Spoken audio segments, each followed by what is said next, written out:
My guest today is Teasha Cable. She's the CEO and founder of CModel, and you do self-service decision intelligence for business leaders. We're going to talk about that a little bit later, but I'd like to jump into it right away. So, Teasha, why don't you start us off by telling us the story of how we met? Well, I received a very unique LinkedIn message from you, and matter of fact, it told me that you weren't going to sell to me, and that was like, okay, well, I kind of like that, so that means you want to have a conversation, and I value a good conversation. So from there, I said, hey, well, that was a unique message. I'm happy to chat, and let's schedule some time to talk. And it was the message around, hey, I'm not going to sell to you now, but I have some content, some stuff that I want to show you later. And I was like, well, why do I need to wait? I'm ready to talk about it. So it was cool. And so it didn't surprise you too much when we got on the call and I started selling to you. It didn't, because that's what happens. But it just also so happens that where we are, what you were talking about, and really the structure of what we talked about was super helpful to me. So we've worked with folks that kind of help us narrow things about our marketing and those elements down, but how we actually implement this and get a shared understanding was the critical piece. So we train people to get a shared understanding using human knowledge and data, right? In my company, that's our whole goal. But when it comes to marketing, it's really hard to do that when you don't have a marketing specialist in the company. So talking to you and then working through looking at your tools, it was super helpful for me and my team to start having a discussion, as by all the follow-up emails that I've since sent you. And then, thank you for being so receptive to that, and really being a success story for my outreach efforts too. That made me feel good. I feel like we hit it off right away. We did. I liked you. That was great. You're warming my heart here. We're meant to be. I'm supposed to be asking you questions. Let's dig into your expertise and talk about what it is that you do. First question I want to ask you is, because you're about decision intelligence for business leaders, and I talk about early stage software as a service companies in particular, like yours. What is the hardest decision a CEO has to make when they're starting a new company? Team. Who's going to be on the team? I think that's the hardest of decisions to make. And for a number of reasons, right? It's not only do you have to have the right mix of personality and support, but how are you going to pay them? How much are they going to get paid? And then what does that mean for the bottom line of your company? So I think that's the hardest of decisions. Do you have a go-to recommendation for who should be the first hire? Ooh, so in my company, the first hire was the CTO, and that's because I have a highly technical product, and it just required good thought leadership in how it was going to come to life. My co-founder also does some design, so that was useful for us to be able to talk through some of that up front. So the three of us made a good first few hires. The other part, I would say, is subject matter expertise in the space that you're going in, but that's where I came in. Right. Yeah. And let's talk about that subject matter expertise a little bit more. So I asked about, first decision. How about the day to day? What's the toughest decision that a CEO has to make in any given day? I say it's how I'm going to use my time, right? Where is the company going to get value from how my time is used today? That's usually where the hardest decision is made, because we can do a lot of things and we can choose and decide to do a lot of different things. But where I focus, where my team focuses, those are the things that become mission critical for the CEO to understand, because those things can become very costly even without you recognizing it. Mm-hmm. How I always like to, I know I give you a list of questions, but I always like to throw in a follow-up. What's the highest value way that Teasha spends her time in a day? Yeah, as of today, like we're very priority centric in our company. So we have customers who have to be prospects we need to sell. We need to then service our existing customers, and we need to ensure that we're taking care of our capital. Those are Mhm. the areas of focus for Teasha today. So my time is only spent on those three things at this stage of my company. That's in the context of us being an existence level company. Yeah. Actually, let's dig into that. That's one of the things I thought was interesting about our conversation. Those company phases. I always think about companies' maturity in terms of like their funding rounds, but you have these three categories of company maturity stages that you talk about. Existence being the first one. Speak to that a little bit. Yeah, and by the way, I didn't make this framework up. Steinmer and Getz, I believe, are their names who created this. It's the business growth stages, and there are many variations It was the of first this. time I had heard it, so I was Yeah, intrigued. that that's cool, and I think that's the case because I think we've gotten away from this a little bit, but it helps me when I'm helping companies to put them into context. So the way that we utilize that information is that becomes the context of a company that helps us to determine what the metrics are for the company. It helps us to determine how to get from one phase to the next phase. What are the things that the company actually needs to be focused on and needs to be doing, and how they And prioritize. what were those three again? Well, there are actually five Oh, in okay. total. Yeah, but I think we talk about three because, you know, truth be told, right? That's our, yeah, That's where we are, right? that's where So we sit. Yeah. yeah, so a company starts off at an existence level, then they go to survival. And at the existence stage, usually you don't have any PMF, no product market fit. You don't necessarily know where the next dollar is coming from. You may or may not have one customer or pilot sort of program going on. Super early stages. You really got to focus on your cash and things along those lines. The next phase is survival, and at the survival phase, you are closer to PMF. You have customers, at least maybe one or two have renewed. You're a little closer, right, to getting someone to understanding what they desire. They like the product that they have. They're telling you that. You have data to prove that. And likely at survival stage, you've raised around if you're in that level of potential growth gain. That stage is also where you decide that.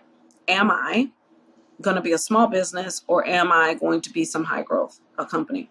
But you can't actually execute a mission towards any of those other things until after you have success. So after survival, you succeed. And when you succeed, now I have for sure product market fit. Now I know that I can retain customers or get new ones. I know exactly how to do that. I know what my repeatable levers of growth actually are. And for that reason, I can decide that now is the time for me to grow. So now I become a high growth company. Or I have an option at that point that I'm successful, which is also to disengage. I can decide that we're out of here. At any point, though, before that, I could also say, I'm just going to be a mature little small business and I don't need to be fooling around with any of this stuff. We're just going to ride out our little wave. And so and then once you you either decide high growth or disengagement, you can also decide to exit down the line, past the maturity phase, if that's where you decided to go. Right. Going back to how CEOs spend their time, something that I talk about a lot, and I'm starting to realize is one of those levers for growth, is the personal brand of the founder.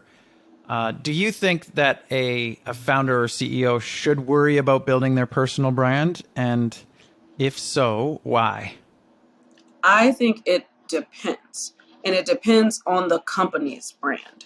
What is the company like? In my company, I think it's important because I need to build trust over time. Right, I'm coming in.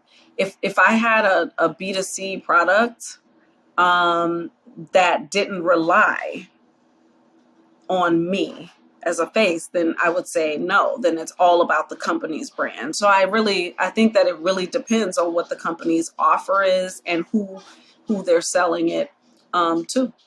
So I don't think Okay. it's a one size fits all. Okay. If we take that example of a company where it does make sense for a CEO to build their personal brand, here's a question right out of left field. Maybe, I don't know. But should those CEOs, in your opinion, be on social media or specifically like TikTok? So what a fun question. I have to go with, now I think it solely depends on what I'm selling and who I'm selling it to. So if my customer is on TikTok, then I better get my dance moves together. Right. Yeah. I'm being funny about the dance moves, but I better get it. No, that's Get okay. it in my snippets. You get what I'm saying. This clip is going on TikTok, so I mean, don't try not to offend anybody. Okay. So yeah, like if that's where my customers are, then Yeah. absolutely. If my customers are not on TikTok, then I would say no. That's why it's very important for me to know where my customers are. And even at the earliest stages, that's information that you should have. You should have at least an assumption about where my customers are. So Yeah. Yeah. Very good. I like to think that when anything with billions of users is going to have your customers, it's a question of how you reach them, how you resonate with them. I was going to say, back to the context too of that, right? Because I addressing my customers as themselves, right? I know CEOs are on TikTok. I like a good TikTok, right? So is that I'm going to find them as them. I'm not going to find Teasha, the CEO of CModel. I'm going to find Teasha. And so I'm going to talk to her and then somehow throw some little elements in there so that she connects with that and goes, oh, and I can help you as a CEO. So that would be an important way, I think, to distinguish the targeting and how to determine if TikTok is a good place for you to be or not. All right. Let's talk about CModel now. We'll shift there through the marketing lens first. What is your current best channel for marketing and growth? LinkedIn for today, right now, based on my very early stage company that is currently still bootstrapped in the short term, right? LinkedIn is our source, and we use it in multiple ways, but that's it for us today. A little bit of social media and emails, but that's really it. Yeah. And how do you use LinkedIn to the best effectiveness? Yeah, I reach out to people and introduce myself and ask them to connect with me. Then I send them, additional messaging and then see if we can get meetings scheduled so that we can talk a bit further about how CModel can help them to solve their problems or find opportunities. Yeah. Now let's get into like how they do use CModel to solve problems. First of all, what advice do you have for CEOs or founders who are experiencing what I call that analysis paralysis, right? Where they can't make a decision. How do you advise them? So, what an interesting thing there. So, first of all, I think analysis paralysis is not a real thing. Okay. I don't actually think you can I think that's a perception problem. And it usually it comes from having the wrong data to look at. So I'm probably going to beat the drum till it's like dead and out the water around context of your business. And the reason why we focus on the growth stage is that it tells you exactly what you need to be looking at and measuring. You get paralysis when you have too many things in front of you. It's unfocused. It's not you get all the irrelevant data. And the data is too abundant these days for us to focus in on the things that are irrelevant. So we actually talk to our customers about finding relevant data, and that's all we look at. So that's why I believe that analysis paralysis is not really a real thing. It's just situational when you're not doing the right thing. That's a terrific answer. So let's talk about CModel then and how it solves for that. You bring different sources of data in. Talk about like who specifically it's for. I know we've sort of hinted at that, talking about growth stage founders and whatnot. But talk about who it's for and how it solves problems for them. Yeah. When to really get clear on the who it's for, I first like to, there's a couple big challenges that happen related to growth. The first is that companies fail. All right. So you have early stage companies, they fail, they barely even get to the growth stages because they are gone within the first few years.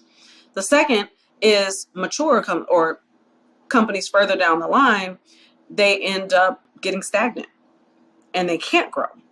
And usually for these same reasons, which is, that one decision can actually make or break that growth. You buy the wrong thing, you hire the wrong person, you add the wrong customer, right?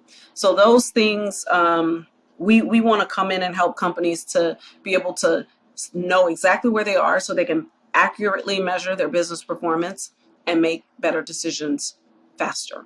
And we do that because we value both human knowledge and data, right? We know that the combination of those things together is how we can utilize our data connector, for example. So after we assess you and determine kind of where you are, you're headed, utilizing our data connector, right, to pull in all your sources, utilizing machine learning, of course, right, to help us concatenate insights, and then our expert exchange, which is a mission critical part of this to deliver recommendations. So we essentially crowdsource recommendations from true, real people, experts, but you only get them at the right moment that they're necessary based on the value of metrics and projections. You kind of just answered my next question, which is how does CModel work? You mentioned machine learning. That's obviously a major trend right now, and AI. We live in a world now, I guess, where it seems like it's necessary to have that when you're dealing with data sets and all these disparate sources of data. Is that an accurate statement? I think it depends on what it is that you're doing. Not always. So if you think like decision intelligence, for example, there's a modeling exercise that happens in order to get from A to Z in a decision. That in itself doesn't require technology. You can do that on a piece of paper. Right. Which is how we did it for ages and ages. For ages and ages. What changes is, in order for my decisions to be truly balanced and take into account what I think and feel, right, really understand, and data, for example, and my current state, for a decision to actually take that into account, that's where adding in machine learning, right, and high tech helps us to do that better, faster. It's not the thing in itself. That process is something that we just simply want to improve. But any person can make sure that they're always looking at actions and outcomes. The critical thing, right, is then executing that over and over and over and over again. And that's where our tools start to help us to do that so much better and faster. Excellent. We've been working together a little bit, as you talked about earlier. I sent you a survey and your team completed that survey. And there's a question on that survey, one of the first ones, in fact, and I really like it because of the answers that I get. I asked, how would you explain CModel to your non-technical aunt or uncle at a family dinner? I'm going to put you on the spot here and have you answer that question for us now. We help companies understand their data and make better decisions. There it is, everybody. Teasha Cable, CEO and founder of CModel. I think we covered everything. I asked all the questions that I intended to ask, and you were a terrific guest. And we landed right in our intended window of 20 to 30 minutes. It's almost as though I'm starting to get used to this podcasting thing. You might be good at this, huh? I don't know. We'll wait for the people to decide, I guess. Yeah. But it certainly helps to have terrific guests like yourself. So thank you very much from the bottom of my heart. Not just for choosing to work with me, but for in the same week agreeing to be on my podcast as well. No problem at all. And I'm looking forward to it. You've been very helpful to this point. So we'll keep going. All right. Thanks, Teasha. All right. All right. We'll talk soon.